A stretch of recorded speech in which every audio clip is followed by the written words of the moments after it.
IPL 2025లో Mumbai Indians అద్భుతమైన ఆటగాళ్లను కొనుగోలు చేసింది.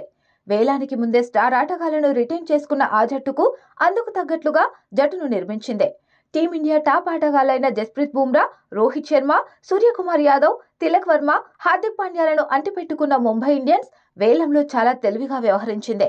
భారత స్టార్ ఆటగాళ్లతోనే ఆ జట్టుకు సగం బలం రాగా మిగతా బలాన్ని వేలంలో కొనుగోలు చేసింది. తక్కువ డబ్బుతో వేలంలోకి వచ్చిన ముంబై ఇండియన్స్ మార్క్యూ ప్లేయర్ల జోలికి పోకుండా తొలి రోజు సైలెంట్ గా ఉంది. రెండో రోజు తమకు కావాల్సిన ఆటగాళ్లను మాత్రమే టార్గెట్ చేసి అతి తక్కువ ధరకే మంచి ఆటగాళ్లను కొనుగోలు చేసింది. తాజా వేలంలో ముంబై ఇండియన్స్ అత్యధికంగా ఖర్చు చేసిన ఆటగాళ్లు ట్రెంట్ బౌల్ట్, దీపక్ చహర్లు మాత్రమే. బౌల్ట్ను 12.5 కోట్లకు కొనుగోలు చేసిన ముంబై దీపక్ చహర్ కోసం 9.25 కోట్లు ఖర్చు చేసింది.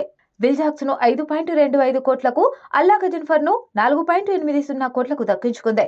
అనామక ఆటగాళ్లపైనే ముంబై ఇండియన్స్ ఎక్కువగా ఖర్చు చేసింది. నమన్దీర్ ను 5.25 కోట్లకు ఆర్టీఎం కార్డు ద్వారా తీసుకుంది.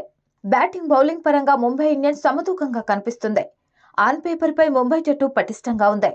ముంబై ఇండియన్స్ వేలంలో కొనుగోలు చేసిన ఆటగాళ్లు: నమన్దీర్ 5.25 కోట్లు, రబిన్ మింజ్ 65 లక్షలు, కర్ణ్ శర్మ 50 లక్షలు, ట్రెంట్ బౌల్ట్ 12.50 కోట్లు, ర్యాన్ రికల్టన్ 1 కోటి, దీపక్ చహర్ 9.25 కోట్లు, అల్లా గజన్ఫర్ 4.80 కోట్లు, విల్ జాక్స్ 5.25 కోట్లు, అశ్విన్ కుమార్ 30 లక్షలు, మిచెల్ సాంట్నర్ 2 కోట్లు, రిస్ టోప్లీ 75 లక్షలు, కృష్ణన్ శ్రీజిత్ 30 లక్షలు, రాజ్ భవా 30 లక్షలు, సత్యనారాయణ రాజు 30 లక్షలు, అర్జున్ టెండూల్కర్ 30 లక్షలు, రిచర్డ్ విలియమ్స్ 75 లక్షలు, విఘ్నేష్ పుతూర్ 30 లక్షలు. ముంబై రిటైన్ చేసుకున్న ఆటగాళ్లు: హార్దిక్ పాండ్యా 18 కోట్లు, రోహిత్ శర్మ 16.30 కోట్లు, జస్ప్రీత్ బుమ్రా 18 కోట్లు, సూర్యకుమార్ యాదవ్ 16.35 కోట్లు, తిలక్ వర్మ 8 కోట్లు. ముంబై ఇండియన్స్ లో ప్లేయింగ్ 11 ఎవరైతే బాగుంటుందో కామెంట్ సెక్షన్ లో పంచుకోండి.